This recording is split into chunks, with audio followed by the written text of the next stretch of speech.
सदाशिवसमारम्भां शङ्कराचार्यमध्यमाम् अस्मदाचार्यपर्यन्तां वन्दे गुरुपरम्पराम्। 85 नंबर दोहा, सबके हृदय मदन अभिलाषा, वहां से शुरू कीजिए। सबके मदन आशा लता निहारी नव तरुसाका नदी उमगे अम्बुदिका उधाई संगम करही तालाब तराई जहाँ से दसा जड़ भरनी ओ कही सकही सचेतन करनी पशु पक्षी नभ जल थल चारी भय काम बस समय विसारी मदन व्याकुल सब लोका निसी दिन नहीं अवलोकहि को का देव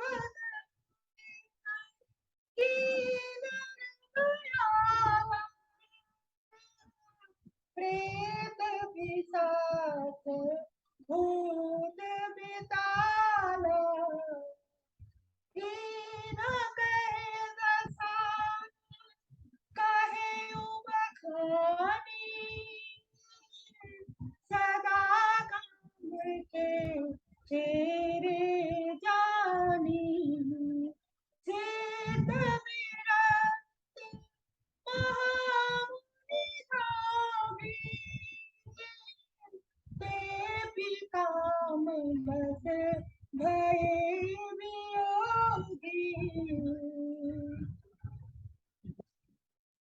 भय काम बस जोगिस तापस पावर नहीं।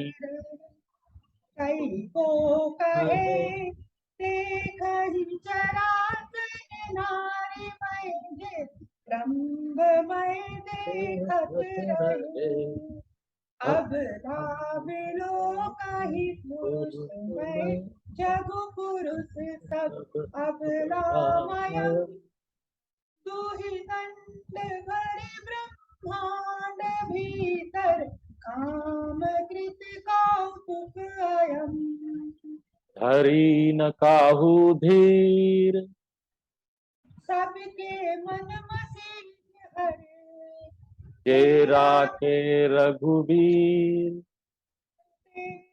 उबरे ते ही काल हो 86 नंबर भी पढ़ लीजिए। उभय घरियस कौतुक भयउ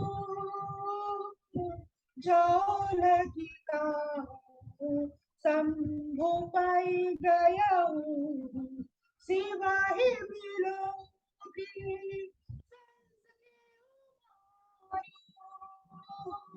भयउ जथा किति सबु संसारू भय तुरत सब जीव तुखारे जिमि मग उतर गए मतवारे रुद्र ही देखी मदन भय दुराधर से दुर्गम भगवान तीरथ कछु करि नाही जाई मरण उठानी रचे उपाई प्रगटे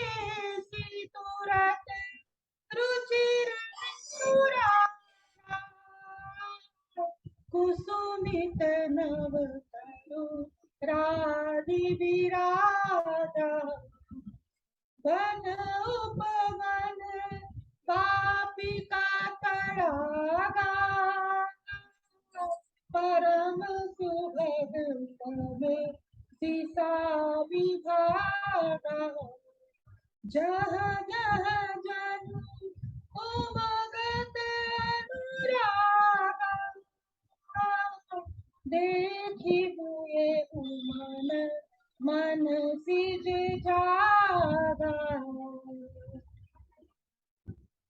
गई मनो भय मुए मन बन सुभग थाना पर कही शीतल सुगंध सुमंद मारुत मदन अनल सखा सही दिग से शरण ही बहु कंज गुंजत पुंज मंजुल मधुकरा कल हंस पिक सुख सरस रव कर गान नाचहि अपछरा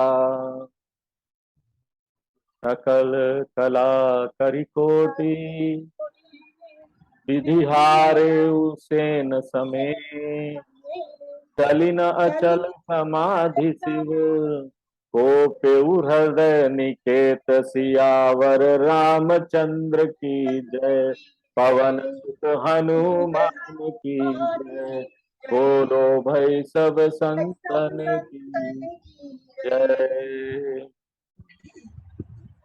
तो पार्वती जी का विवाह कराना है शंकर जी से, लेकिन शंकर जी कहाँ चले गए? समाधि में चले गए। तो कामदेव का सहारा लिया जाता है शंकर जी को। यहाँ तारकासुर भी परेशान कर रहा है। तारकासुर ने वरदान ले लिया है कि शंकर भगवान के पुत्र के अलावा किसी से न मारा जाऊं। अब बताओ, अब शंकर भगवान तो चले गए समाधि में। अब जब तक वो उठेंगे नहीं, पुत्र कहाँ से होगा? शादी होगा, विवाह होगा पार्वती जी से, तभी तो पुत्र होगा। और वो भी गणेश भगवान नहीं, गणेश भगवान तो उनके तप से, पार्वती जी के तप से आया था, तो गणेश भगवान से काम नहीं चलेगा। यहाँ पर उनका पुत्र होना चाहिए। तो तारकासुर है सब, अब देवता लोग परेशान, सब जाके विचार विमर्श करते हैं। तो बोलते भाई कामदेव को बुलाया जाए और कामदेव से उनको काम का शोभ होगा तो शंकर भगवान। तो कामदेव ने यहाँ पर अपना प्रभाव पूरा फैला दिया और सब जो यहाँ पर प्राणी लोग थे, चर अचर प्राणी, उसका किस प्रकार से कैसे कैसे सबके ऊपर प्रभाव पड़ा ना, वो बयां बताते हैं। कुछ कुछ जगह पर वो दिखाते हैं। गोस्वामी जी कहते हैं सबके हृदय मदन अभिलाषा, सबके हृदय में काम मदन की अभिलाषा उत्पन्न हो गई। लताओं, लता यहाँ स्त्रीलिंग है और इसको देखकर वृक्ष, वृक्ष यहाँ पुल्लिंग है, वृक्ष की शाखाएं झुकने लगी। सोचो काम का इतना इतना प्रभाव पड़ गया, इतना जोर का काम ने अपना अपना तीव्र प्रभाव डाला। नदी भी भागी भागी और भागती हुई जाकर समुद्र में मिल रही है, इतना काम का उत्तेज हो। मिलन के लिए सब परेशान। पानी इतना भर गया कि डूबकर सब तालाब तलैया मिलकर एक हो। जहां कामदेव के प्रभाव से जड़ों, जो यद्यपि चेतन है परंतु उसमें बुद्धि नहीं है, जड़ है, उसकी दशा भी ऐसी हो कि वो भी कुलकुल कुलकुल करने। तो जिन प्राणियों में चेतनता जितनी प्रबलता है ना, उसी उतने ही प्रबल से कामना का प्रभाव उसके ऊपर पड़ रहा है। और उनका क्या वर्णन किया जा सकता है? पशु पक्षी अनेक प्रकार के, आकाश में उड़ने वाले, जल में रहने वाले, मछलियां भी हैं, पृथ्वी पर रहने वाले पशु आदि है, वो सब काम के वश में हो गए। देखिए ये सब पशु पक्षियों का क्या, कामना का अपना अपना काल होता है उनका। ये हर समय कामना के वश में नहीं रहते, उनका अपना समय होता, मौसम होता है। लेकिन ना वो अब समय को भी भुला दिया, वो समय को भी भूल गए और काम वश हो गए, इतना काम का प्रभाव पड़ा। मदन अंध व्याकुल सब लोग का, माने ये काम जो है ना, मदन मनुष्य लोग, राक्षस लोग, देव लोग, सबको बुद्धि से अंधा कर देता है। वो जो नहीं करना चाहिए वो करने लगते हैं, उनकी बुद्धि, कामना से ना बुद्धि उल्टा काम करने लगती है, अधर्म का काम होता है। और इसी को बोलते कामांध हो गए, कामना से अंधे हो गए। अरे कोक पक्षी है ना, चकवा पक्षी, वो क्या है, दिन में जोड़े में रहते, रात को ना वो बिछड़ जाते, जोड़े में नहीं रहते रात। लेकिन वो पक्षी भी अपना दिन रात का मर्यादा भूलकर काम बस हो गए। अब वो जोड़े में ही रह रहा, रात को भी जोड़े, इतना प्रभाव पड़ रहा था। तुलसीदास जी अब गिनाते हैं कि देवता, राक्षस, मनुष्य, किन्नर, सर्प, प्रेत, हुसा, पिशाच, भूत, बेताल, ये सब लोग तो 12 महीने काम के अधीन रहते हैं, उनको तो 12 महीने कामना के अधीन रहते, कभी भी कामना का प्रभाव इनके ऊपर घटता नहीं। लेकिन यहाँ जो नर जो यहाँ बोला, तो उससे तात्पर्य है कि मनुष्य, दानव, किन्नर, भूत, पिशाच, बेताल, ब्याल के समान है, ये सदा ही काम के वश में रहते हैं। लेकिन जो ज्ञानवान है, भगवान के भक्त है ना, वो इसके प्रभाव से बच जाए। कामना का प्रभाव भगवान के भक्त ज्ञानी लोगों पर नहीं पड़ता। सिद्ध विरक्त महामुनि जोगी, सिद्ध विरक्त महामुनि और योगी लोग, ये लोग मनुष्य की कोटि में नहीं आते हैं, लेकिन ये सदा काम के वश में नहीं रहते, परंतु उस समय ये भी काम के वश में होगा। इनको अपने काम की तृप्ति के लिए कहीं कोई स्थान नहीं मिलता, इसलिए वियोग की दशा में वो दुखी हो जाते हैं।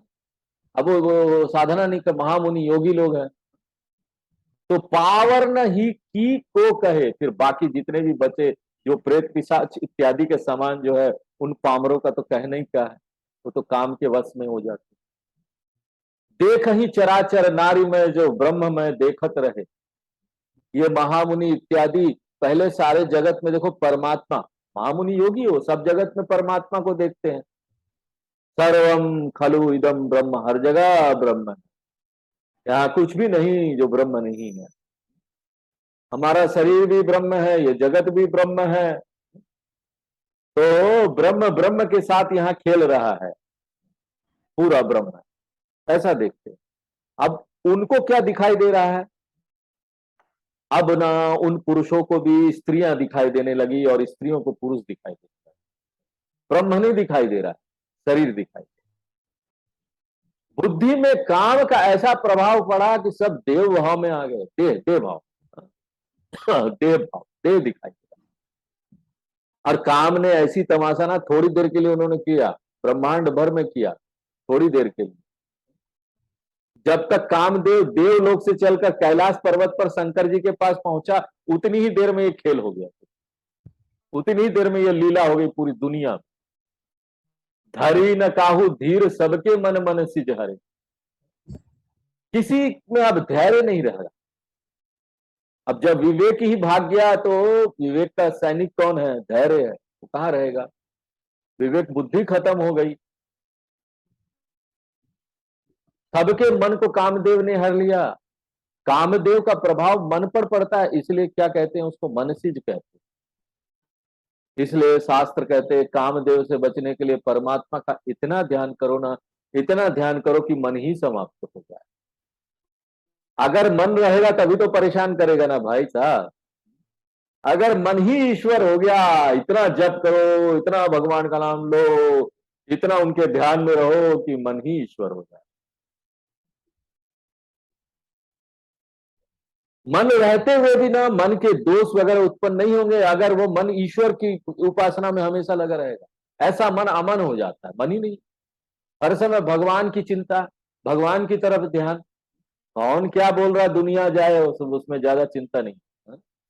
हमको इसने वो बोल दिया, इसने वो बोल दिया, कोई चिंता नहीं। सब अपना यहाँ पर पूरी तरह से भगवान में मग्न। जे राखे रघुवीर ते उबरे ते ही काल महू, जिसके ऊपर भगवान की कृपा हुई, इस समय केवल वही काम के प्रभाव से बच पाया। जो भगवान के शरण में थे उनके ऊपर काम का बस नहीं चला भाई। इसलिए शास्त्र कहते हैं कि काम विकार और उसके दुष्परिणाम से बचने के लिए व्यक्ति को परमात्मा की शरण में जाना, सदा मन परमात्मा में समर्पित रखे, उसी में आश्रित। यही भक्ति का स्वरूप है, यही ज्ञान का स्वरूप है। उभय घड़ी अस कौतुक भई, कामदेव को जितनी देर न 2 घड़ी शंकर जी के पास पहुंचने में लगी, उतने देर में वो सारे संसार को उन्होंने व्याकुल कर दिया।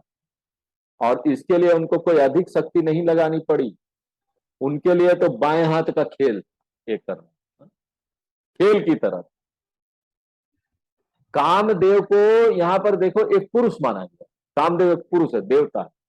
शंकर जी अलग से एक पुरुष है जिनके पास कामदेव जा रहा है, ऐसा यहां पर चित्रण किया गया। लेकिन देखिए सही में आप बात समझिए कि ये सब बाहर से कुछ नहीं, ये भावनात्मक वृत्तियां हैं।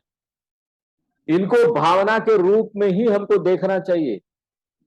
शंकर जी परब्रह्म परमात्मा है, शांत स्वरूप, कल्याण स्वरूप, आनंद स्वरूप, देहातीत।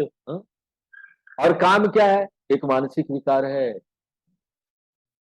मन या हृदय से यह उत्पन्न होता है, वहीं पर इसका वास है, काम का वास है, और वहीं पर यह उपद्रव करता है, बहुत भयानक उपद्रव करता है। और ये किससे उत्पन्न होता है? रजोगुण से। गीता में भी भगवान यही बोलते हैं, यहाँ तुलसीदास जी भी यही बोल रहे हैं। गीता में क्या बोलते हैं, याद आ रहा है आप लोगों को? 3रे अध्याय में, काम ऐसा क्रोध ऐसा रजोगुण समुद्भव। रजोगुण से ही ये उद्भव होता है, उत्पन्न। काम मन को दुखी करता है, परंतु परमात्मा जिसके हृदय में वास कर रहा हो वहां वो प्रवेश नहीं करता। इसलिए काम ज्यादा परेशान करे तो परमात्मा का सहारा लो, सहायता मांगिए। देखिए काम ना शंकर जी यानी कि जो परमात्मा है उसके पास पहुंचता है तो उसका क्या परिणाम होता है, यहां ये बात को दिखाते हैं। तो 2 घड़ी थोड़ी देर में सारा संसार व्याकुल हो गया, सारे संसार में तमाशा खेल हो गया। जब तक कि काम शंकर जी के पास पहुंचा, और जब शंकर जी के सामने पहुंच गया तो जैसे ही शंकर भगवान को उसने देखा भयभीत हो गया, डर गया। अरे भैया भगवान के परमात्मा के सामने आए, अब तो मेरा गया, अब काम नहीं चलने वाला मेरा। उसको लगा अभी तो हम ये खेल खेल कर रहे थे, परंतु अब अपना बल भी दिखाएंगे तो भी हम नहीं पार पा सकते भगवान का, ये उसकी समझ में आ गया। भयहु जथातिथि सबु संसार। काम को भय हुआ तो उसकी शक्ति दुर्बल पड़ गई। देखिए कभी भी भय होगा ना आप में कमजोर पड़ जाए। अब भय कब होता है? जब कोई अधर्म का काम करने के लिए जाए, गलत काम कीजिए, अधर्म का काम कीजिए, मन में भय उत्पन्न होगा और दुर्बल हो जाएगा व्यक्ति। तो इसी तरह काम ना देखा सामने भगवान है, गलत काम कर रहा है, दुर्बल पड़ गया वो। और फिर क्या हुआ? संसार जैसे पहले था वैसे हो गया। देखिए शास्त्र की युक्ति यही है, क्या करना चाहिए हमको? काम विकार भी परमात्मा की भक्ति और ज्ञान के सामने टिकता नहीं, इसलिए भक्ति और ज्ञान ये दोनों याद रखना चाहिए। भय तुरत सब जीव सुखारे। काम का प्रभाव घटा तो मन शांत हो गया और सुखानुभूति होने लगी। सबका मन जो तो बहुत परेशान हो गया था पूरे संसार का, वो सब सुखी होने लगा। देखिए शास्त्र के खोजे हुए इन निर्णयों को व्यक्ति अपने जीवन में भी देख सकता है कि कामनाओं के प्रभाव से मन अशांत और दुखी होता है। उदाहरण देकर क्या बताते हैं कि जैसे किसी को नशा चढ़ा होना तो व्यक्ति क्या है, अनाप शनाप बोलता है, लेकिन जहां नशा उतरा तो वो शांत हो जाता है। इसी प्रकार काम भी एक प्रकार का मद है। यह जो है ना, मद के समान ही व्यक्ति के मन को विक्षुब्ध कर देता है।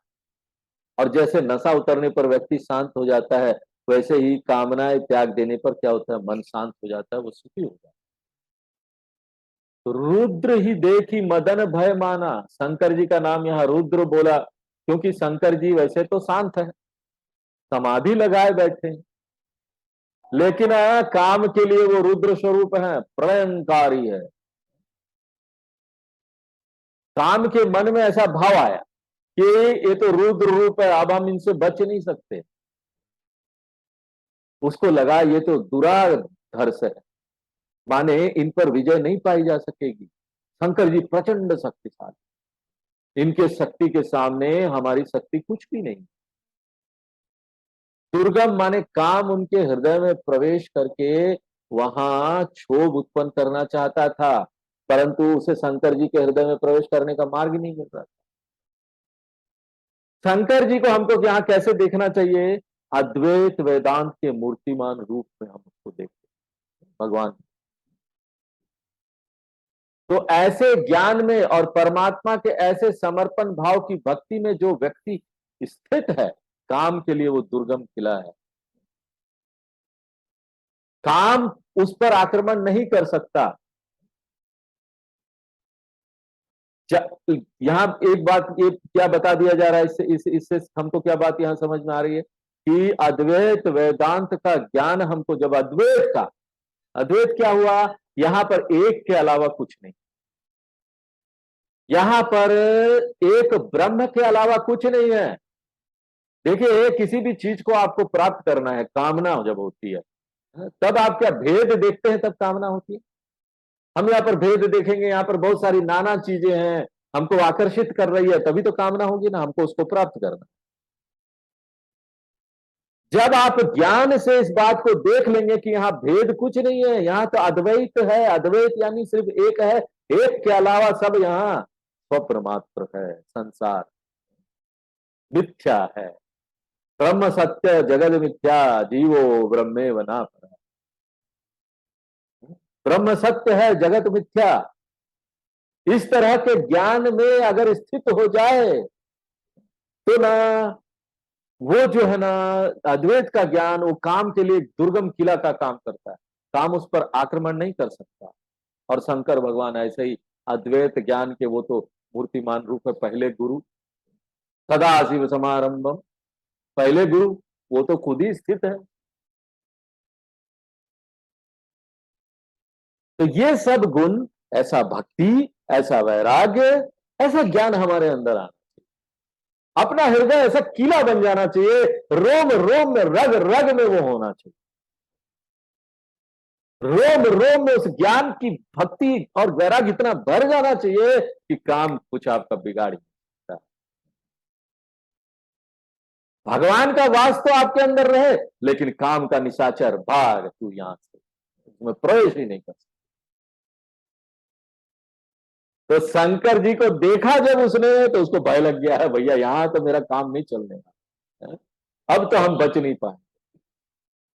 अब उसको वैसा विचार आया कि चलो यहां से भाग लेना चाहिए, क्योंकि यहां पर ज्यादा समय हम रहेंगे, कुछ गड़बड़ करेंगे तो शंकर भगवान भस्म कर देंगे, हम मारे जाएंगे। लेकिन भाग भी नहीं सकता, उसको लज्जा आ रही है, हमने यहाँ पर वचन दिया देवताओं को कि बड़ा निकला था वीर बन के, कि हम तो अपने आप को समर्पित कर देंगे, अपना होम कर देंगे, लेकिन ये परोपकार का काम करेंगे। तो अब भागने में तो लज्जा आएगी कि वचन दिया है, कैसे भाग जाए। बड़ी बड़ी बातें भी हम करके आए हैं, तुम लोग घबराओ नहीं, मैं अपने आप को होम कर दूंगा। शंकर भगवान बड़ा बड़ा बात करके आए देवता लोगों के सामने, अब भागे कैसे? तो भागने का विचार उसको त्यागना पड़ा, भैया अब भागेंगे नहीं, रुकेंगे, जो होगा देखा जाएगा। लेकिन यहां टिका रहकर भी कुछ कर नहीं पा रहा था वो। तब उसने सोचा कि शंकर जी से ज्यादा भिड़ेंगे तो मरना तो निश्चय है, परंतु मरे तो मरे, अब जिस काम के लिए आए हैं हम उसको जरूर करें। अब उसने उपाय रचा कि मरते मरते भी एक बार शंकर जी की समाधि तो हम भंग कर ही देंगे। देखो, दुष्टों का स्वभाव ऐसे ही होता है, दूसरों का हानि पहुंचा देंगे, अपना जितना भी समय देना पड़े कोई बात नहीं। इतना घृणा होता है, इतना बदला लेने का, लोग ऐसे होते हैं, इतना घृणा और इतना बदला लेने का मन में भाव होता है ना, कि उनको बोला जाए तुम छोड़ो, साधना साधना में समय दो अपना, लेकिन वो अपना समय बर्बाद करेंगे। ऐसे लोग आध्यात्मिक भी लोग भी होते हैं, कई आध्यात्मिक लोग भी ऐसे होते हैं, उनका मन ही नहीं मानता, मुझे ऐसा बोला, आज तो हम उसको छोड़ेंगे नहीं, और नया नया प्लान बनाएंगे कैसे उसको तंग करना। हम भले, नहीं नहीं मेरा समय चले जाए, भले भले हम यहाँ पर अपना ऊर्जा जो है दिमाग का और दूसरी जगह लगा लगा दें, हम भले वो कर दें, भले हमारा भी अच्छे कामों में ना लगे, जाने दो, मैं भी मरूंगा उसको ही, लेकिन मार के छोड़। इस तरह से काम था, हम मर जाएंगे लेकिन अब चलो करना है हम करेंगे। तो वो क्या उपाय करता है? वो अपने सहायकों के द्वारा ये उपाय करता है। प्रगटे सी तुरत रुचिर ऋतु राजा। काम रूपी राजा के सेनापतियों में एक सेनापति कौन है मालूम है? वसंत ऋतु, ऋतु राजा। हाँ? वसंत ऋतु में कामना का बड़ा वो होता है। अब उस समय कोई भी ऋतु थी, पता नहीं कोई भी ऋतु होगी जब वो शंकर भगवान के पास, लेकिन काम जब शंकर भगवान के पास आया तो वसंत ऋतु उसने उत्पन्न कर। वसंत ऋतु के लक्षण है कि वसंत ऋतु में मन पर काम का प्रभाव खूब पड़ता है। कुसुमित नव तरु राज विराजा। सब पेड़ पौधे खूब फलने फूलने लगे, खूब हरे भरे हो गए, फूल पत्तों से लदे वृक्ष लय रहे। अभी चल रहा है वसंत ऋतु। इस प्रकार पंक्तिबद्ध सब वृक्ष विराजमान सुशोभित, हरा हरा, देखिए बारिश हो रहा है, सब हरा हरा हो।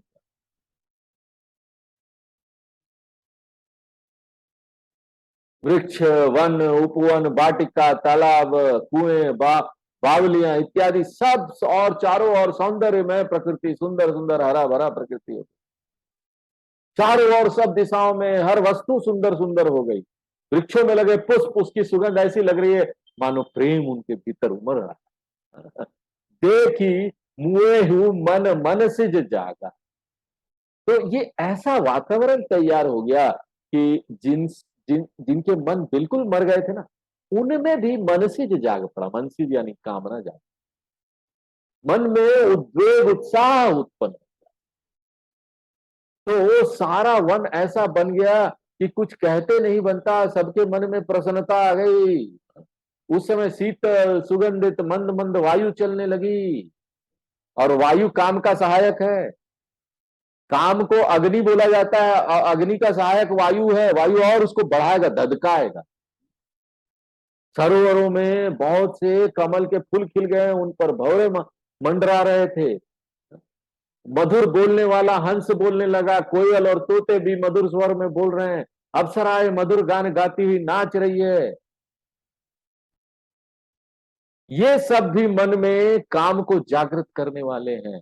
बाहर का वातावरण भी है ये, मन में काम को जागृत कर।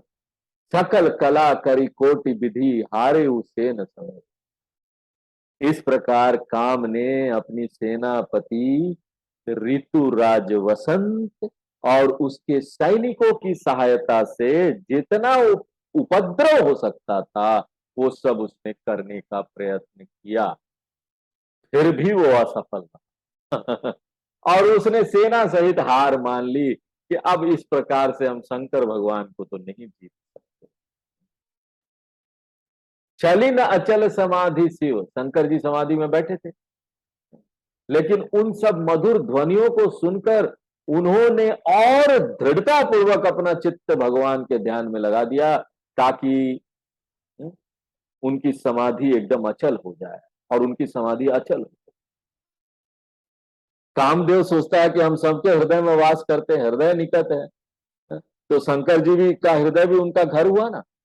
तो इस प्रकार वो अपने घर में प्रवेश नहीं कर पा रहा है, तो उसको बहुत क्रोध आ रहा था।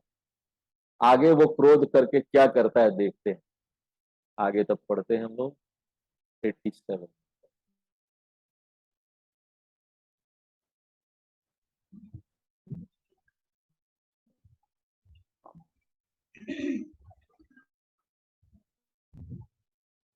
देखी साल बिटप बरसात, तेहि पर चलू मगर मन माखा। सुमन छाप निज सिर संधानी, अतिरिसता की श्रवण लगी ताने। छाड़े सब बिसिक उर लागे, छूटी समाधि शंभु तब जागे। भयो इस मन क्षोभ विशेषी, नयन उघार सकल दिशि देखी। सौरभ पति मदनु विलोका भयहु कोटि कंपे त्रैलोका तब शिव की सर नयन धारा हितवत कान्हु भयउ जरि छारा भयउ जग पारी डर पे सुर भये असुर सुखारी समुझ काम सुख सोचहि भोगी भय अकंटक साधक जोगी भोगी अकंटक भय पति गति सुनत रति मूर्छित भई रोदति बदति बहु भांति करुणा करति शंकर पहि गई अति प्रेम करि बिनती विविध विधि जोरी कर सन्मुख रही प्रभु आशुतोष कृपाल शिव अबला निरति बोले सही अब ते रति तव नाथ कर होई नाम अनंतो बिनु बपु व्यापी सब ही पुनी सुनु निज मिलन प्रसंगु सियावर रामचंद्र की जय पवन सुत हनुमान की जय बोलो भाई सब संतन की जय। आगे जब जदुमन से कृष्ण तारा होई हरन मही भारा कृष्ण तनया होई पति तोरा वचन अन्यथा होई न मोरा रति कवन शंकर वाणी कथा पर कहु बखानी देवन सब पाए ब्रह्मादिक वैकुंठ सिधाए सब सुर विष्णु विरंची समेता गए जहाँ शिव कृपा निकेता पृथक पृथक तीन नित्य संसार भय प्रसन्न चंद्र अवतंसा बोले कृपा सिंधु वृष के अमर आए के ही है तू कह विधि तू प्रभु अंतर तदपि भगति भक्त विनवाहु स्वामी सकल सुरन के हृदय अस शंकर पर पूछाऊ निज नयन नहीं देखा चैना तुम्हार विबाहु सियावर रामचंद्र की जय पवन सुत हनुमान की जय बोलो भाई सब संतन की जय। तो आगे क्या होता है। देखी रसाल पिटप बरसाखा। अब काम को क्रोध आया बहुत ज्यादा। तभी उसने देखा कि आम का एक बड़ा पेड़ और उसकी एक श्रेष्ठ शाखा देखी। श्रेष्ठ शाखा यानी हर प्रकार से उपयुक्त थी वो शाखा। जिधर शंकर जी थे उसी ओर वह थी, शाखा थी।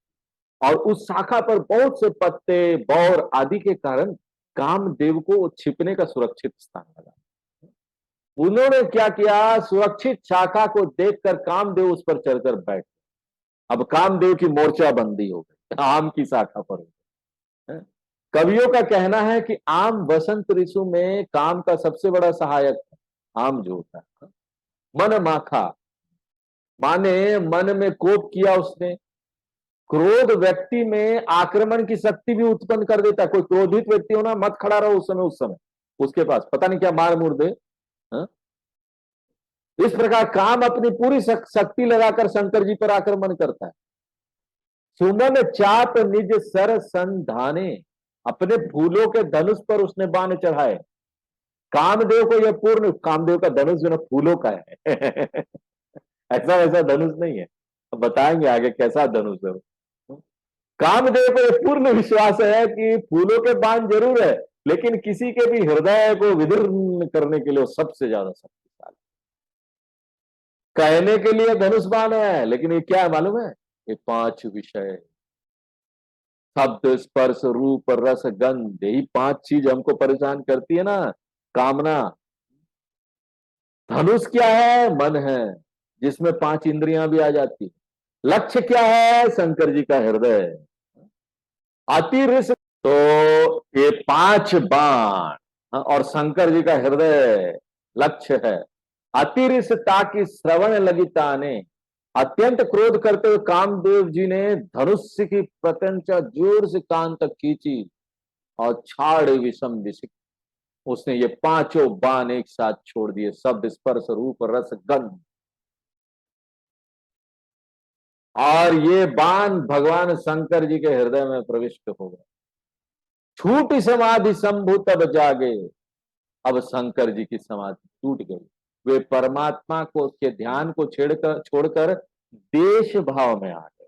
देश यानी अब यहाँ पर उसको सब वस्तुएं, नाना प्रकार की चीजें देखने वाली भाव होती है ना।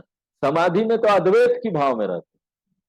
वो गहरी निद्रा में क्या होता है आपको खुद देखिए, यहाँ समाधि आप समझ जाएंगे। गहरी निद्रा को रोज रोज हम लोग गहरी निद्रा में जाते हैं ना, वहां कोई होता है? वहां कुछ नहीं, न वहां ये शरीर रहता है, न सूक्ष्म शरीर भी नहीं रहता। सब उसमें मन बुद्धि सबका लय हो जाता है। कोई दूसरा नहीं रहता, आपका अपना शरीर भी नहीं रहता। लेकिन आप रहते हैं कि नहीं? है? आप रहते हैं कि नहीं? वहां हम रहते हैं। तो समाधि भी सुसुप्ता के समान है, यानी गहरी निद्रा के समान है। लेकिन क्या है? इसमें अविद्या नहीं रहती,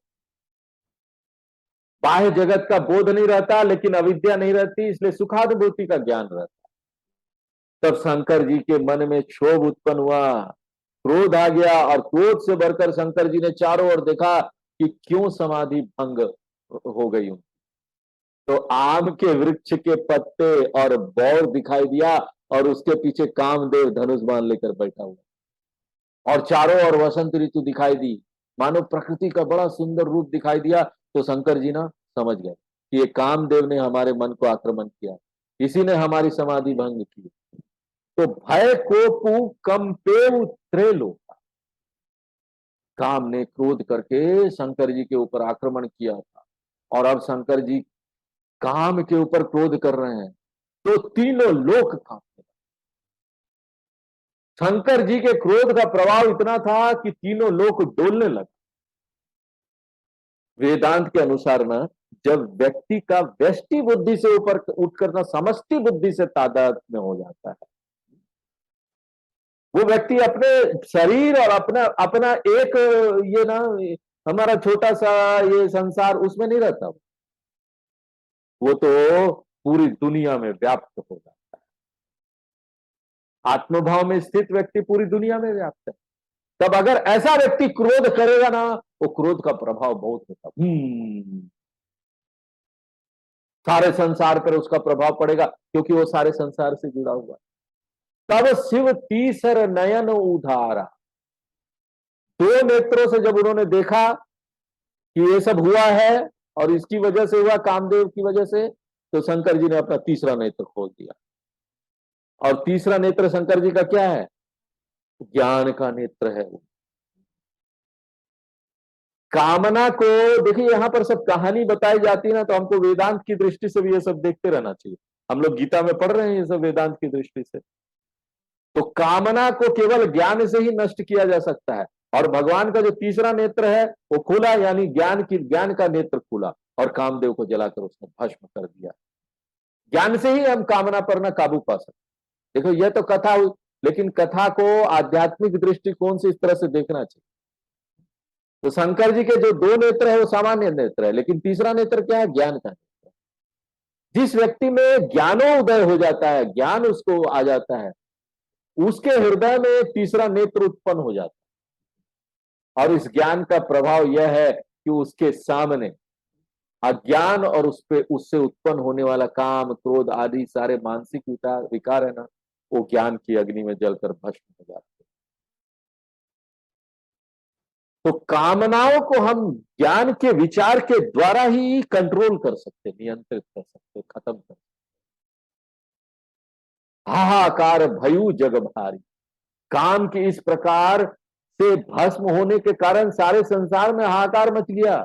देवता डर गए, असुर लोग तो प्रसन्न हो गए कि काम देवताओं का कार्य करने आया था, वो तो जल गया। वो लोग को मजा आ रहा था, तारकासुर भी खुश हो गया, चलो अब क्या, काम तो जल गया है? तो वो डर गए कि अब क्या होगा। देवताओं के जीवन में भी काम रहता है, लेकिन असुर सुखी हो गए। उन्होंने सोचा कि देवताओं का काम जल गया, असुर भी काम के वश में, लेकिन उनका काम दूसरा है। किस तरह का काम उनका? गीता में भगवान इसको बोलते हैं धर्म अविरुद्ध काम है। जो धर्म अधर्म काम हो, अधार्मिक काम होता है।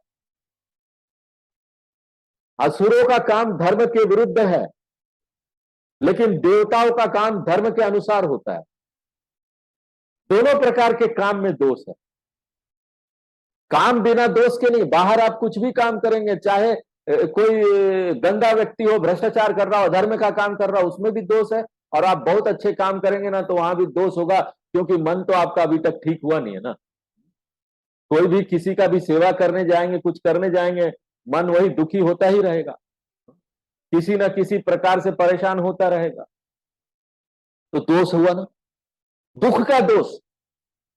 सेवा से सुखी नहीं हो सकते आप, जितना कर दीजिए संसार। सेवा से मन शुद्ध होना शुरू होता है। आपको ये समझ में आने लगता है उस अनुभव से कि अंतिम चीज हमको यहां से नहीं मिलने वाली, लेकिन जब तक करेंगे नहीं तब तक नहीं समझ में। जो पुराने, जो देखिए यहां पर ऐसा होता ना कि जो पुराने जन्म से सेवा कराया है, उसको बहुत सारे उसके पुण्य इकट्ठे हो गए, तो इस जन्म में उसको ज्यादा सेवा नहीं करना पड़ता। उसको ये बात समझ में आ जाती है कि सेवा से कुछ होने वाला नहीं, जल्दी से ज्ञान प्राप्त करो। वो सीधे वो उसको पता भी नहीं, हमने तो कभी सेवा नहीं की, फिर कैसे मेरा मन शुद्ध हो गया? अरे पुराने जन्म में किया है सेवा, इसलिए चिंता मत करो।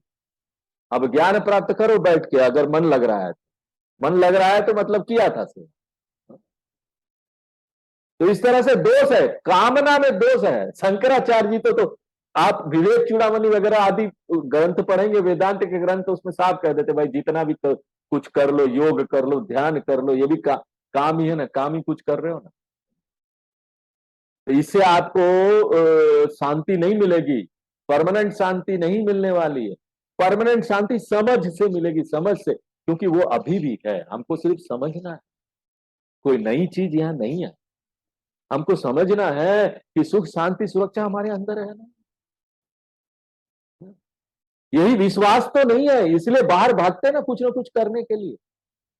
जब दिख जाएगा, उसका रस चख लोगे, तो विश्वास हो जाएगा। तो दोनों प्रकार के कामना में दोष है। इसलिए परमार्थ प्रेमी साधक जो होता ना, परमार्थ प्रेमी क्या हो, परमार्थ क्या हुआ बोलो? परमार्थ यानी मुक्ति प्राप्त कर, भगवान से जो जुड़ना चाहे, ऐसे साधक को इन दोनों प्रकार धर्म अधर्म काम से छुटकारा प्राप्त करना चाहिए। भगवान बोलते ना 18वें अध्याय में गीता का बड़ा फेमस श्लोक है, हमने उसको अपना वेदांत गुरुकुल के फोन का रिंगटोन भी बनाया, आप लोगों के पास भी होगा। सर्व धर्मान परित्यज्य, सारे धर्म का त्याग करके मेरी शरण में आ जाए। इसे परमार्थ प्रेमी साधक को इन दोनों प्रकार की काम से छुटकारा प्राप्त करना पड़ेगा।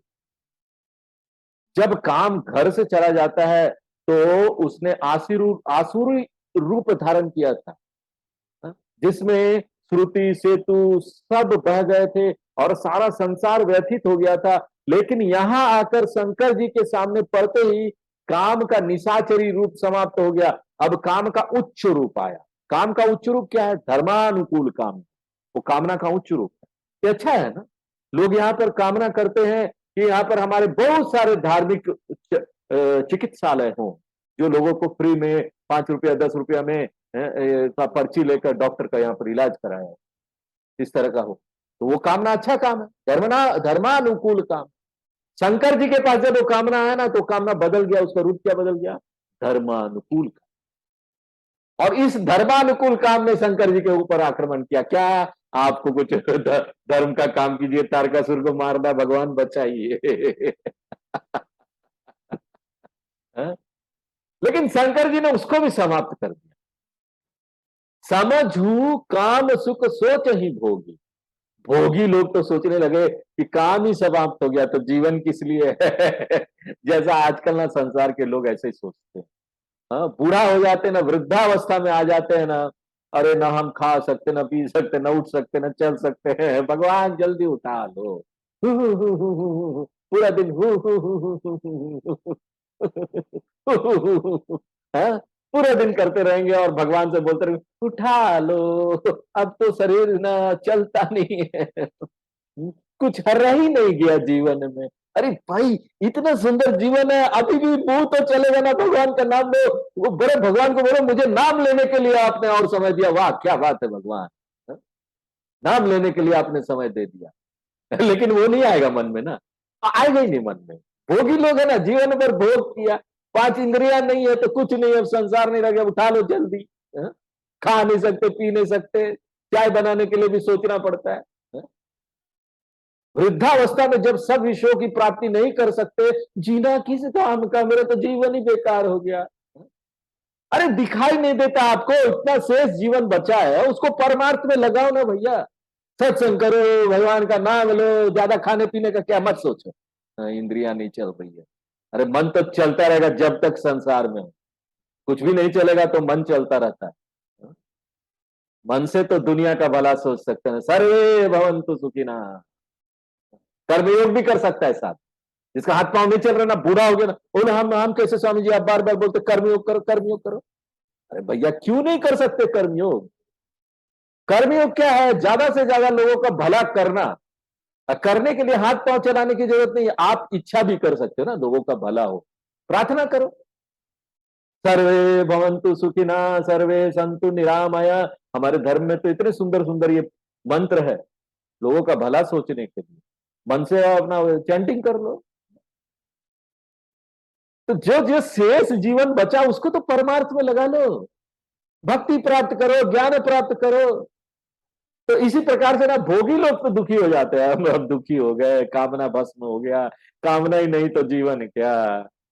और भय अकंटक साधक जो, लेकिन जो परमात्मा के ध्यान चिंतन में लोग लगे थे वो प्रसन्न हो गए।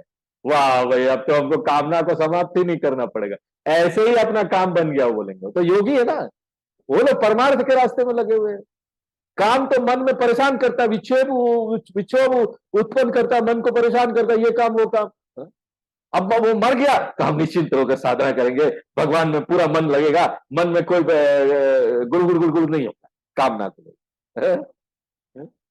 तो इस प्रकार काम के मरने पर विभिन्न लोगों पर विभिन्न प्रभाव पड़े।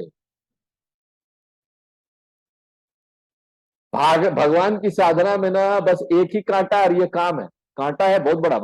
काम ऐसा क्रोध ऐसा। कृष्ण भगवान भी बोलते हैं कि अर्जुन काम ऐसा क्रोध ऐसा, सबसे बड़ा शत्रु है, महान वैरी, इसको वैरी जान। रिपु, संस्कृत में रिपु बोलते, वैरी, शत्रु। गीता में भगवान कहते हैं कि काम अध्यात्म मार्ग के सारे साधक के तपोबल को लूट कर उसका विनाश कर देता, लुटेरा है।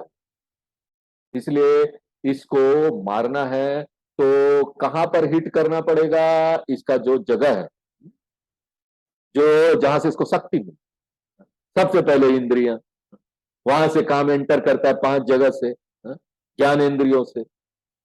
और बहुत जगह ज्ञान इंद्रियों पर हम कंट्रोल भी करेंगे तब भी वो मन में चला जाता है कुछ ना कुछ। और वह बुद्धि, ये 3 जगह है, ये 3 जगह कामना का वास होता है, यहां पर उसको मारना चाहिए। तो इस प्रकार काम के मरने के कारण जोगी तो अकंटक हो गए, परंतु क्या हुआ ना, काम की पत्नी रति, उसने जब सुना कि उसका पति शंकर जी के द्वारा मारा गया तो इतनी दुखी हुई कि उसको बेहोशी आ गई, एकदम बेहोश हो गई बेचारी। मेरा मेरा पति कामना मारा गया। कितनी अच्छी अच्छी कहानियां है, कामना का पति भी है रति। अब जब होश में आई तो देवताओं के समझाने पर भी वो रोती हुई, रोती रही, कामना की महिमा का वर्णन करते रही, हमारे पति ऐसे थे वैसे थे, इतने अच्छे थे। अब देखो कामना कितना परेशान करता है लोगों को, लेकिन उनकी पत्नी के लिए तो अच्छा ही था ना। तो ना संबंधों में ऐसा होता है। अब यहाँ पर एक लुटेरा था, दक्षिण भारत में एक लुटेरा, वीरप्पन। हाँ? वीरप्पन कितने लोगों को मारा उसने, जंगल जंगल घूमता था, लोगों को पकड़ लेता था और चंदन की लकड़ियां चुरा के तस्करी करता। इतने लोग, बड़े बड़े सैनिक, पूरा आर्मी लगी तब भी उसको पकड़ नहीं पा रहे थे, उतना इतना उसने त्राही त्राही मचा दिया था। लेकिन वो सुनते, गांव में उसकी माँ रहती थी, माँ बोलती थी मेरा बेटा कब आएगा। वीरप्पन उसके लिए अच्छा ही था, जितने भी लोगों को मार दे लेकिन वो तो उसका बेटा था। तो इस तरीके से क्या है कि वो उसका महिमा का वर्णन कर रही, और संग वो बेचारी गई शंकर जी के पास और कहने लगी कि हमारा क्या होगा, आपने तो हमारे पति को भस्म कर दिया। अति प्रेम करी बिनती विविध विधि, अलग अलग तरीके से बड़े प्रेम से शंकर जी से उन्होंने प्रार्थना की। कई लोग भगवान ने कुछ कर देते, भगवान से ही गुस्सा हो जाते, जाओ भगवान, बड़े मेरे इसको मार दिया आप, हमसे छीन के ले गए, हम बात नहीं करेंगे, आज के बाद से आपकी मूर्ति घर में नहीं रहेगी, हटाओ सब मूर्ति उर्ति सब हटाओ, पूजा नहीं करेंगे। लेकिन ऐसा नहीं, रति हो गई, वो प्रेम से भगवान के पास हमेशा प्रेम से जाना चाहिए, चाहे जीवन में कुछ भी हो जाए, जीवन में कितना भी दुख आ जाए, कितनी भी परेशानी आए, तो भगवान को इसके लिए दोष नहीं देना। अति प्रेम करी बिनती विविध विधि, और शंकर जी की महिमा सुनाते हुए उनसे प्रार्थना करने लगी कि हम पर कृपा करो भगवान, हमारा जीवन हमारे पति के बिना कैसे चलेगा। जब बार बार प्रार्थना करने लगी तो प्रभु आशुतोष कृपाल शिव, बेचारे भोले भाले शिव भगवान, वो तो सबकी सुनते हैं, जो उनके पास जाता है प्रेम से प्रार्थना करता है उनकी बात तो सुनते ही सुनते, वो तो आशुतोष है। जैसे ही उनसे प्रार्थना की शंकर जी प्रसन्न हुए, कृपालु है, उन्होंने देखा कि अबला नारी हमारी शरण में आई है, शरण में आए हुए पर कृपा करना ही चाहिए, ऐसा समझ करके भगवान ने उस पर कृपा करके वरदान दे दिया। भगवान शंकर जी बोले रति से, क्या बोले, तेरे स्वामी का नाम अब से अनंग होगा, यानी उसका कोई स्थूल शरीर नहीं होगा, सूक्ष्म रूप से सबके मन में वो वास करे। बीनू बपू व्याप ही सब ही, वह बिना शरीर के सबको व्यापेगा। अब तू अपने पति से मिलने की बात को सुन। यहां पर शंकर जी द्वारा रति को दिए वरदान से ज्ञात होता है कि कामदेव का केवल शरीर भस्म हुआ, लेकिन उसका मूल तत्व देवत्व भाव फिर भी रहा, अर्थात परमात्मा प्राप्ति की कामना त्याज नहीं है, लेकिन उस पर जब सुख कीर्ति स्वर्ग की कामना का आवरण चढ़ जाता है तो कामना क्या होता है, बंधन वाला काम।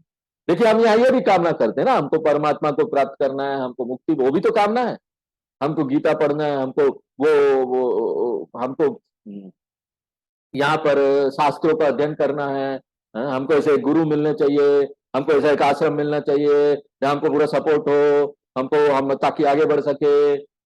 ये सब कामना मन में आती है, ये कामना, ये अच्छी काम, ये कामना होनी चाहिए, बंधन में नहीं डालती, ये तो बंधन से छुड़ाएगी आपको। बंधन से छुड़ाने वाला कामना अच्छा कामना है, करना चाहिए और तीव्रता से उस कामना को करना चाहिए। लेकिन जब उसमें हमको सुख चाहिए, हमको कि वहां बहुत सम्मान चाहिए हर जगह, हमको स्वर्ग मिलेगा, पुण्य, ये सब जब आ जाता है ना, तो वही कामना क्या होता है, बांधने वाला काम। शंकर जी द्वारा काम का यही शरीर भस्म हुआ था, जो बांधने वाला काम ना, वो शरीर भस्म। शास्त्र कहता है पांचों इंद्रियों को संयमित रखे, जो कामनाएं धर्म के अनुकूल भी है वे भी परमार्थ के पथिकों के लिए हानिकारक है।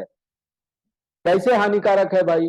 अब कई लोग इतनी सेवा करते हैं कि वो पढ़ना चाहते ही नहीं, तो हानिकारक, वो बाधा हो गया ना वो। खूब सेवा आप कर रहे हैं, सेवा में पूरा समय आपका जा रहा है ना, गीता को बुलाओ तो बैठेंगे नहीं, सुनते ही नहीं, अध्ययन नहीं करते, अध्ययन छोड़ दे, और ज्ञान नहीं प्राप्त करेंगे तो उनको स्थायी शांति मिलेगी नहीं। तो जो परमार्थ के पथिक है, जो मुक्ति प्राप्त करना चाहते हैं ना, उनके लिए धर्म के अनुकूल जो कामना है वो भी हानिकारक है, ये सब बात समझना चाहिए। शंकर जी ने यह कह दिया कि काम बिल्कुल समाप्त नहीं हो गया, वो बिना शरीर के रहेगा। माने क्या है कि यहां लोक कल्याणकारी कार्य करता रहे, सृष्टि रचना होते रहे, व्यक्ति अपने शुभ अशुभ कर्मों का फल भोगता रहे, इसके लिए काम की आवश्यकता है ना। काम के बिना ये कैसे होगा? शुभ अशुभ कर्म व्यक्ति कर रहा है, भोग रहा है, वो भोग काम, उसके लिए काम चाहिए। अब रति ने कहा कि वो बिना शरीर को हमको कैसे प्राप्त होगा? तो भगवान शंकर जी आगे बताते हैं, रति के ये पूछने पर कि उसको कामदेव कैसे प्राप्त होगा, भगवान शंकर कहते हैं, जब जदुवंश कृष्ण अवतारा, जब यदुवंश में भगवान कृष्ण अवतरित होंगे, वे पृथ्वी का महाभार हरण करने के लिए अवतार लेंगे, तब भगवान कृष्ण का पुत्र ना तुम्हारा पति होगा।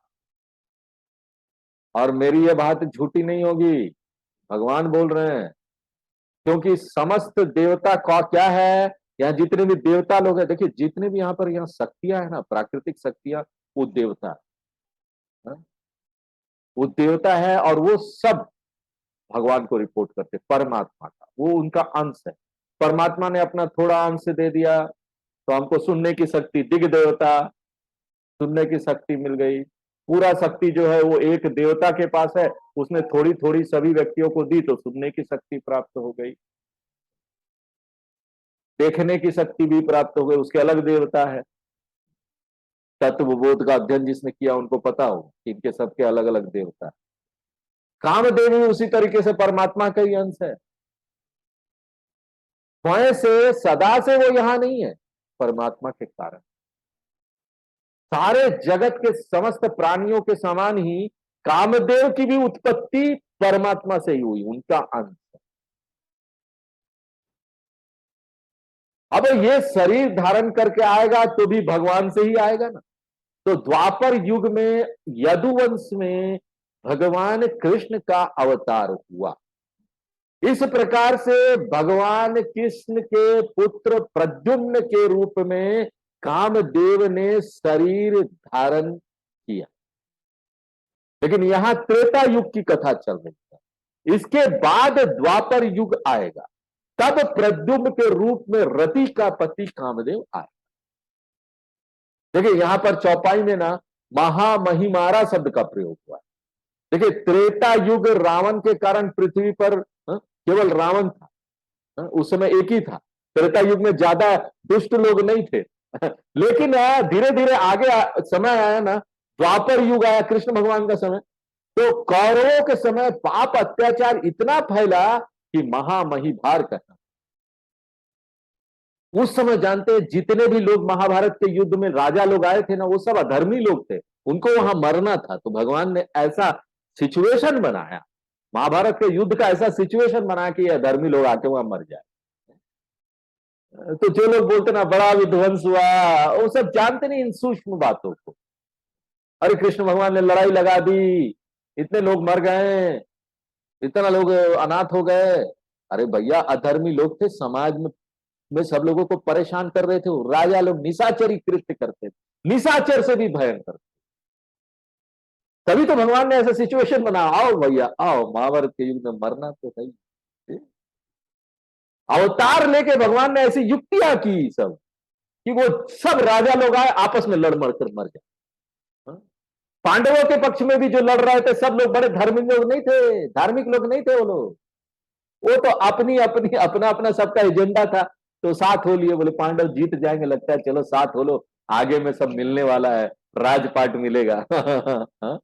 वो तो वहां भी अधर्मी थे, उनमें भी सब मरे, और उस तरफ भी कौरव लोग में भी सब मरे, लड़ लड़कर। और उसके बाद भगवान ने धर्मराज, ये धर्म है, युधिष्ठिर को चक्रवर्ती राजा बनाकर धर्म की स्थापना की।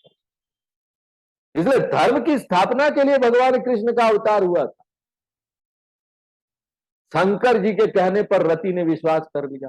रति गवनी सुनी शंकर वाणी, और शंकर जी की बात सुनकर रति वहां से चल दी। तत्काल तो उसको कामदेव की प्राप्ति नहीं हुई, तो बेचारी उदास तो थी ही, ज्यादा प्रसन्नता नहीं हुई, बीच बीच वाली स्थिति थी उसकी। थोड़ी हुई कि चलो कुछ तो कर दिया शंकर भगवान ने, अब एक युग की प्रतीक्षा उसको करनी पड़ेगी। प्रतीक्षा करो तो थोड़ा सा दुख नहीं भी हुआ, दुख हो भी रहा था, मध्यम स्थिति में। कथा आकर अब कहूं बखानी, तुलसीदास जी कहते हैं कि यहां यह कामदेव के भस्म होने तथा रति के वरदान की कथा तो पूरी होती है, अब पार्वती जी के विवाह की कथा आगे बढ़। चलो भाई अब तो विवाह होना है ना, शंकर जी समाधि से जब जग गए हैं। देवे न समाचार सब पाए, देवता लोगों को शंकर जी की समाधि भंग करने की और उनके द्वारा कामदेव के भस्म होने की कथा तथा रति को वरदान आदि की सब बातें मालूम हो गई।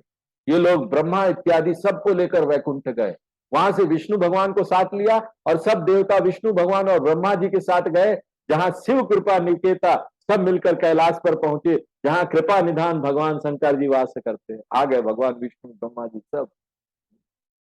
शंकर जी कृपा निधान इसलिए हो गए कि अभी हाल में रति के ऊपर कृपा करके उन्होंने वरदान दिया है, इसके माने अभी वो गुस्सा नहीं है, शांत है ना। है? भगवान का मूड देखकर वो लोग गए कि भगवान अभी शांत हो गए, वरदान दिया रति को, प्रश्न हो गए। तो भगवान का गुणगान करो ना, उनके गुणों को, तो भगवान भोले भाले प्रश्न हो। अब मन में डरते हुए सब देवता शंकर जी के पास पहुंचे कि हमने शंकर जी के प्रति अपराध किया है। पृथक पृथक तीन ही प्रश्न, सबने अलग अलग कर भगवान शंकर जी की स्तुतियां की, उनकी महानता का गुणगान किया। देखिए विधान इसी प्रकार का है कि प्रार्थना ना अलग अलग करनी चाहिए, एक साथ नहीं, पब्लिक में प्रार्थना नहीं करते, अलग अलग। हम अपना प्रार्थना किए, वो आप अपना करो प्रार्थना। भय प्रसन्न चंद्र अवतंसा, उसकी प्रार्थना सुनकर चंद्र अवतंस, यानी जिनके मस्तक पर द्वितीया का चंद्रमा मणि के समान भूषित हो रहा है, शंकर भगवान के मस्तक पर, तो भगवान शंकर प्रसन्न हुए। भगवान शंकर जी की वो धर्म की ध्वजा ना धारण करने वाले, इसलिए उनका नाम ऋषकेतु भी। और वे वो क्या बोलते, हे अमर, कहो आप लोग किस लिए आए हो। अमर, शंकर जी ने अमर कहकर उन लोगों का आदर किया जो लोग आए थे। हमारे पुराणों में आता है कि कहीं शंकर जी विष्णु जी की प्रार्थना कर रहे हैं, कहीं विष्णु जी शंकर जी की प्रार्थना कर रहे हैं, कहीं शंकर भगवान राम जी को परमात्मा मान के उसकी प्रार्थना पूजा कर रहे हैं। तो ना इसमें कोई शंका नहीं करनी चाहिए कि कोई छोटा है बड़ा है, ये लोग कौन है, समझ में नहीं आ रहा, इसमें कोई शंका नहीं करनी। वास्तव में ब्रह्मा विष्णु महेश तीनों एक ही समान है, एक ही परमात्मा के तीनों अंश है। जब कोई एक प्रधान होता है ना, तो बाकी दोनों उसके असिस्टेंट बन जाते हैं। अगर कहीं पर किसी जगह किसी ग्रंथ में, अब देखिए ये रामचरितमानस चल रहा है, राम जी क्या है, प्रधान, तो बाकी ब्रह्मा विष्णु सब उसको प्रणाम करें। अब आप शिव पुराण पढ़िए, शिव पुराण में शिव जी प्रधान, तो वहां पर ना विष्णु भगवान राम जी सब आकर शिव जी को प्रणाम करेंगे। जिस ग्रंथ में जो प्रणाम प्रधान है, बाकी लोग उसको प्रणाम, है सब एक ही परमात्मा के अर्थ, तीनों मिलकर ही सहयोग से किसी कार्य को करते हैं। अब यहां पर ब्रह्मा जी ने बोलना प्रारंभ किया, कहे विधि तुम प्रभु अंतर्यामी। ब्रह्मा जी बोले कि हे प्रभु आप तो अंतर्यामी हैं, तो भी भक्ति के कारण हम आपसे विनती करते हैं। आपको तो पता चल गया होगा हम किस लिए आए हैं, लेकिन हमारे अंदर भक्ति है ना, तो ऐसा विनती करो। और ये प्रथा भी है, परंपरा है। भगवान सब जानते हैं तो हम चुपचाप खड़े हो जाएंगे मंदिर में जाके, कुछ मांगेंगे ही नहीं, तो मिलने वाला थोड़ी ना। भगवान तो सब जानते, आप जानते भगवान हमारे, अरे भैया प्रार्थना तो करो। अपने हृदय की बात भगवान को बतानी पड़ती, कहनी पड़ती हो। देखिए कथा का सौंदर्य इसी में है। इसी सिद्धांत के अनुसार ब्रह्मा जी शंकर जी से कहते हैं, सकल सुरन के हृदय अस शंकर परम उछाहु। सब देवताओं के मन में ऐसा उत्साह है कि वे चाहते हैं आपका विवाह हो, वे सब आपकी बारात में जाएं और आपके विवाह का दृश्य वे सब अपनी आंखों से देखना। इन देवताओं ने सुन रखा है कि पहले कल्प में आपका विवाह सती से हुआ था, परंतु फिर बाद में सती ने शरीर त्याग दिया था। उस विवाह में बड़ी अजीब गरीब बातें सब हुई थी, जो किसी भी विवाह में देखने नहीं आती। हाँ? लोग बोलते हैं ना, अरे देखो उसका शादी कैसे हुआ, विवाह, अरे देखने वाला चीज था, क्या क्या नहीं था वहां। तो जो लोग नहीं गए थे उन लोग में उत्साह आ रहा है, क्या क्या बात है, हमको भी जाना चाहिए था, देखना चाहिए था क्या हुआ था उनका विवाह। तो शंकर जी का जब सती के साथ विवाह हुआ था ना, बड़ा अजीब गरीब चीज हुआ था, तो सब लोग वो अपनी आंखों से देखना चाहते हैं। वो बोलते हैं हम लोगों ने, हम देख नहीं पाए थे, इसलिए भगवान एक बार फिर आप विवाह कर लीजिए पार्वती जी से, तो हम लोग आपकी विवाह में मजा उठाएंगे, सब देख पाएंगे कि क्या क्या वहां हुआ।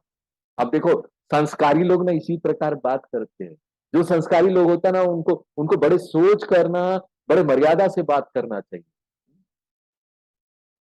अब देवता लोग तारकासुर से परेशान थे और उसे मारने के लिए शंकर जी का पुत्र चाहिए था, लेकिन देखो सीधे सीधे बात बोलना ना संस्कारहीन की तरह हो जाता, हमको आपका पुत्र चाहिए भगवान। तारकासुर को मारना है, कैसा लगता है देखो, अच्छा भी नहीं लगता। इसलिए क्या बोलना है ना, हमको भी व्यवहार में ना एक दूसरे के साथ मर्यादा के साथ बोलना चाहिए, इनडायरेक्टली बोलना चाहिए। कोई चीज आपको बोलना हो ना किसी को, बड़े को, तो थोड़ा धीरे से ऐसे सीधे तरीके से, कोई चीज खराब भी बात किसी को लग सकता है। तो वो क्या क्या बोलते हैं, भगवान हमको ना आपकी विवाह देखने की इच्छा है। हाँ, क्या क्या सुंदर सुंदर चीज उसमें हुआ था ना, बड़ा विवाह हम देखेंगे आपका। हाँ? अब वो लोग मन मन सोचते विवाह होगा तो पुत्र तो आ ही जाएगा, तारकासुर को मार ही देगा। है ना। तो यहाँ पर आज यहाँ विराम देते हैं, आगे को हम लोग अगले पूर्णमदः पूर्णमिदं पूर्णात् पूर्णमुदच्यते पूर्णस्य पूर्णमादाय पूर्णमेवावशिष्यते। ओम शांति शांति शांति।